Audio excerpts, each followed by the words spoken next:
Christmas and welcome back to another video. So, what's going on here? Well, today we're going to be talking about Phase 2 of the MCU, basically. And we'll not talk about, we're going to rank it. You know, like on last Sunday we ranked Phase 1, now we're ranking Phase 2.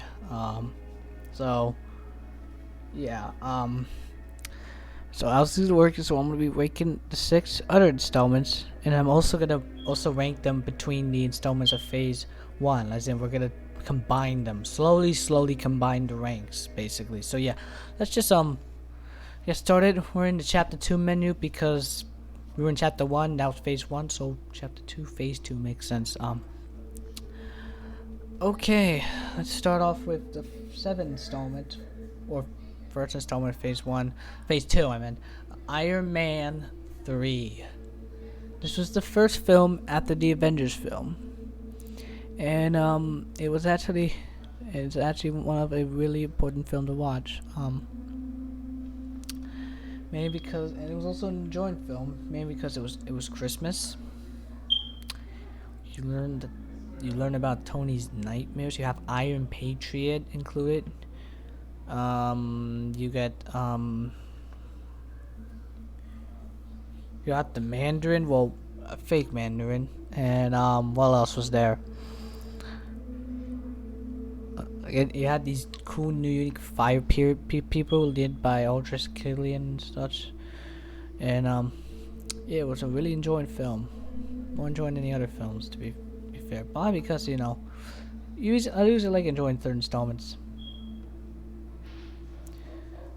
So yeah, I guess I can, is there anything else to say? Well, this film was important because it talks about Tony's nightmares, which is later spread throughout the rest of the films. Mainly Age of Ultron, Infinity War, and Endgame. Not Spider-Man, Homecoming, or Civil War, they never dabbled in there. So yeah. What else?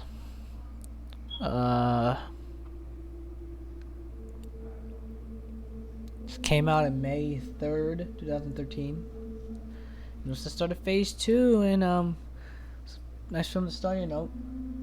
So yeah, I'm gonna give it, so in the rankings of Phase 2, it's a 4, because the 3 other films are more enjoyable. And for combining with the Phase 1, it's a 2, between Avengers and Iron Man 2.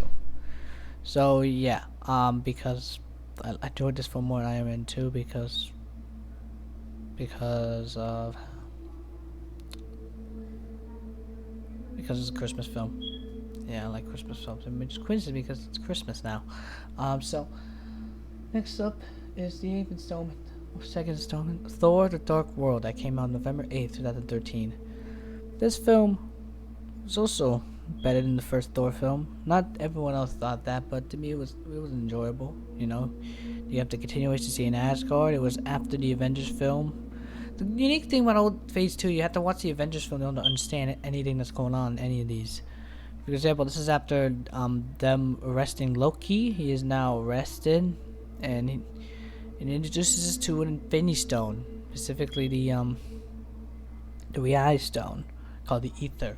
Because remember, Phase 1, we were introduced to the Scepter's Mind Stone and the Tesseract's Space Stone. Now we're introduced to 2 new space stones. You know, it's one that will be introduced later on. So yeah, so you had Thor dealing with the Ether. You had Odin mentioning the thing is gonna call them relics, and the end credit scene. The end credit scene, I think I never talked about the end credit scene of Iron Man, but it had a Hulk cameo in Iron Man 3. So yeah, and there's also a Captain America cameo in Thor 2. So yeah, that's also enjoyable, and also in the credit scene, one of them shows the collector getting the reality zone, saying 1 down, 5 to go, telling people that there are 6 of these things. 6, but a lot of people already knew there were 6 because those people who knew at the comics. But yeah, let me think. Where should I put this? I put it at a 6. Wasn't enjoyable as the other films, but it was more enjoyable than Captain America: The First Avengers, so it goes between that and Iron Man, making it hold up, what does it make it? Puts it at a 5. Looks like it. Yeah, what's that 5? Anyways, let's move on to the more enjoyable films of Phase 2. Captain America: The Winter Soldier. I think this was one of the first films I watched of the MCU. I think the first one was Avengers, then I watched this, then Iron Man, then Iron Man 2, then maybe Thor. Anyways, this film was one of the first films that was better than the Avengers film. At least in my opinion. While a lot of people think Avengers still good, but this film because of how it had a lot of leading up. You had the Winter Soldier, Sam Wilson, introduced. You have Captain America teaming up with Black Widow. You have Nick Fury and Shield learning how it actually got corrupted and turned into Hydra and stuff. You had a little sneak peek of how Howard Stark got killed. You had the end credit scene showed a lead up to the next Avengers film with the Mind Stone being inducted by the last remains of Hydra, Baron Structor, and you saw the introduction of Pietro and Wanda Maximoff. All that, you got a mention of Hulk, Doctor Strange, and even a brief scene, a picture of Tony Stark and the Nature's Place. So yeah, that's Captain America: The Winter Soldier. I'm not sure if there's anything I forgot to say. I think I don't know. I just got back from eating breakfast. I will put this at a 2 for the Phase 2 ranking, and a 1 because I like this better than the Avengers film, so it goes out to the 1 for now. So next film we'll do go to his Guardian. Wait, I forgot to say Winter Soldier release date, April 4th, 2014. Okay, there. Guardians of the Galaxies. This film came out in August 1st, 2014, 7 days before FNAF came out. Anyway, we're gonna talk about. Well, so this film was very big because of how it introduces a new type. Where's my volume? Does the volume just disappear? Looks like the volume just disappeared. What the frick? There you go. Anyways. This film was... I remember seeing loads of TV spots for this first film. Same with Ant-Man. A lot of TV spots for these. And yeah. Yeah, at first I knew this was MCU because it looked way different than anything I've seen. You know, you had someone named Star-Lord, Peter Quill, who was abducted from Earth by Yondu. You had the green woman named Gamora, who later is revealed in the film as the daughter of Thanos, which is very important because Thanos is the main villain of the Infinity Saga and he makes a cameo here. You had Drax, a dude who lost his family by Ronan and Thanos. You had Rocket, who we later are going to figure out in the third Guardians film coming out next year, that he was, I think, made by the High Evolutionary. And then Groot, the tree guy that sadly died in this film, and now is regrown and almost as an adult by the time of Guardians 3. Yeah, what was I talking about? This film was really big because it has Thanos, and we first saw Thanos in Avengers. Second of all, Sandy, hold on, what was I gonna say? This thing introduces us to the Power Stone. In fact, all the Infinity Stones in general, it introduces us to that in general.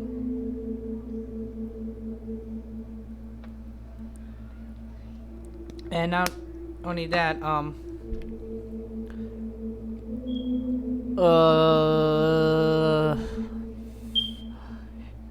and showed previous Celestial Sword Cosmo.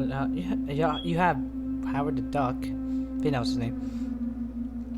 But mainly this was just a film about introducing 5 new characters who form as a team called the Guardians of the Galaxy, and now they're one of my favorite teams, which is why I'm excited to see the third Guardians film. So, not sure there's anything else to mention. There isn't really an end credit scene, there's just end credits of Baby Groot. or New Groot, or whatever you want to call him. I give it a 3 in Phase 2, Winkin, and 2 in the Phase 1 and 2 for now, because it wasn't as enjoyable as The Winter Soldier, but it was still a very enjoyable film to me. So the next film, and this is a big one, is Avengers: Age of them Ultrons. Age of them Ultron. What? This was, I think, the first MCU film I watched in a theater, which is why I like this film more than the first one. And second of all, it's a sequel. It's a second installment of the Avengers. To me, back then, that didn't seem like a thing. It didn't seem real, but it's a thing. There's a second Avengers film, and it exists. Remember seeing Annoying Orange watching trailers of it, never thinking I would actually be able to go watch in the theaters, but I did, and yeah, it had lots of stuff. You had Hulkbuster, that's a cool giant thing, and this video was basically tying everything from the past 4 films of Phase 2 and such. So for example, this one scene with Thor, where he goes into some little pond pool thing, and he sees lots of stuff. Basically, what he sees is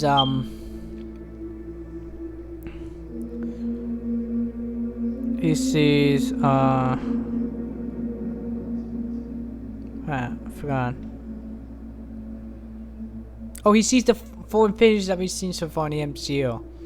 The first shows us the Mind Stone, then the Orb. Oh, I forgot to mention that there was an Infinity Stone. No, I didn't mention it. I just didn't.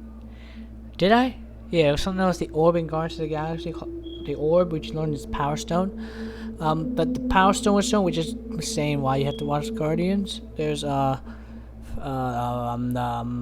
Ether from Thor, the Thor World, and then the Tesseract from Captain America. And yes, and then you got introduced to. You got 5 new Avengers added, with 4 of them already been seen in other films.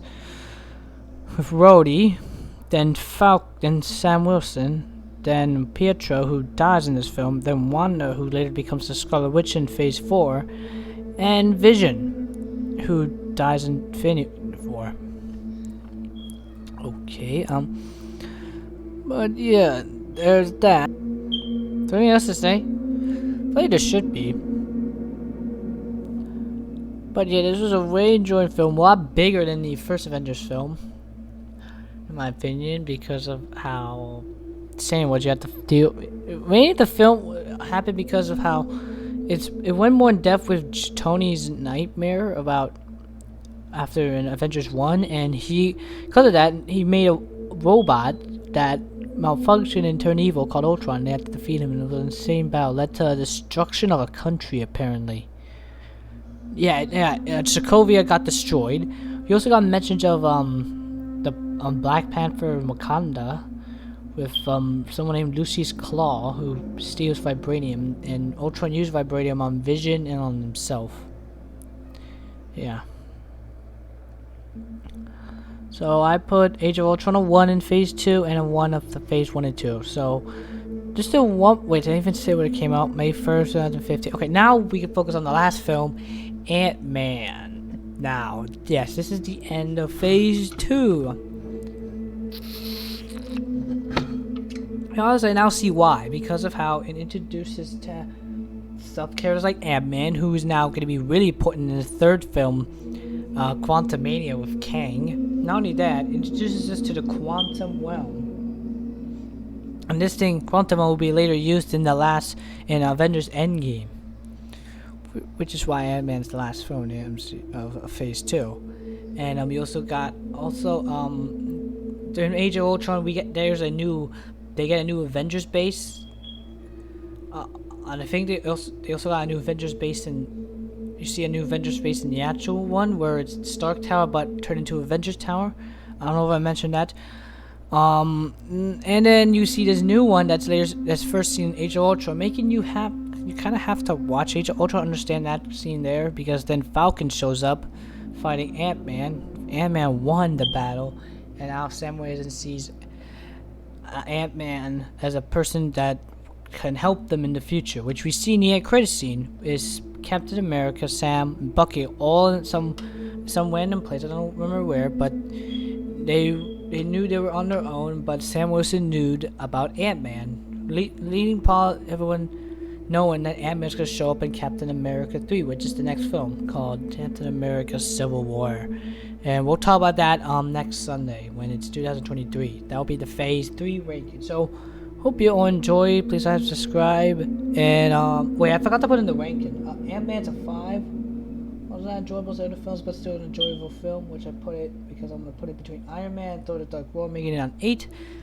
And there's the full-on ranking of Phase 1 and 2. So now, next will be Phase 3, and we're gonna have to rank all them and combine it with that. And yeah, so hope you all enjoy. Please like, subscribe, and I'll see you all next time. Bye, everybody.